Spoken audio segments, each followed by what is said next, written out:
கிறிஸ்துவுக்குள் அன்பான கர்த்தருடைய பிள்ளைகளே, இன்றைய வேத வசனமும் ஜெபமும் 2 கொரிந்தியர் 10:18 தன்னைத்தான் புகழுகிறவன் உத்தமன் அல்ல, கர்த்தரால் புகழப்படுகிறவனே உத்தமன்.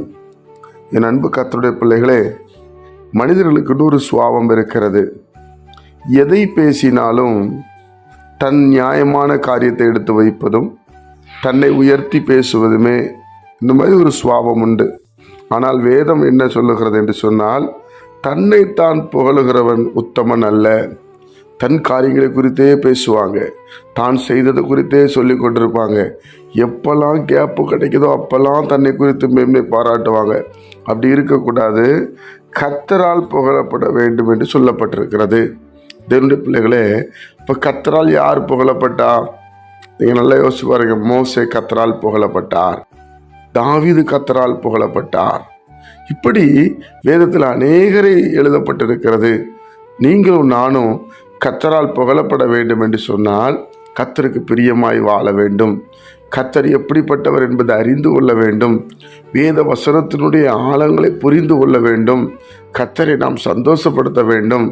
ஒரு அப்பா ஒரு பிள்ளையை நல்ல பிள்ளை என்று சொல்லுகிறார் என்று சொன்னால் அந்த பிள்ளை தகப்பனுக்கு பிரியமாக நடந்தால் தான் சொல்லுவாங்க.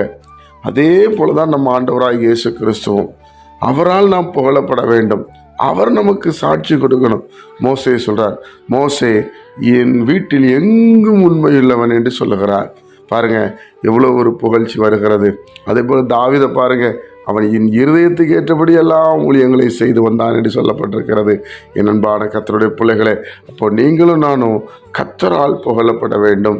கர்த்தரால் புகழப்பட வேண்டும். கர்த்தருடைய சத்தத்தை கேட்க வேண்டும். ஆண்டவரோடு வாழுகிற ஒரு அனுபவத்தை நாம் பெற்றுக்கொள்ள வேண்டும். ஜெபிப்போமா. பரிசுத்த பிதாவே, உடைய குமாரன் இயேசு கிறிஸ்துவின் நாமத்தில் வருகிறப்பா, நாங்கள் உம்மால் புகழப்பட வேண்டிய ஒரு கிருபைகளை எங்களுக்கு தாரும் சுவாமி. உண்மை சந்தோஷப்படுத்துறதே எங்கள் நோக்கம்ப்பா. 24 மணி நேரமும் இயேசு கிறிஸ்துடைய சிந்தையிலே வாழ எங்களுக்கு உதவி செய்யும். எங்கள் அறிவும் எங்கள் சிந்தனையும் குறைவுள்ளது. கேட்கிற ஒவ்வொரு பிள்ளைகளையும் நீங்கள் ஆசீர்வதிங்க. நன்மையினால் நிரப்புங்க, கிருபையினால் நிரப்புங்க, தயவுனால் நிரப்புங்கப்பா. நீரே பெரிய காரியங்களை செய்யும். கர்த்தராகிய இயேசு கிறிஸ்துவின் மூலம் ஜெபிக்கிறோம் நல்ல பிதாவே. ஆமென்.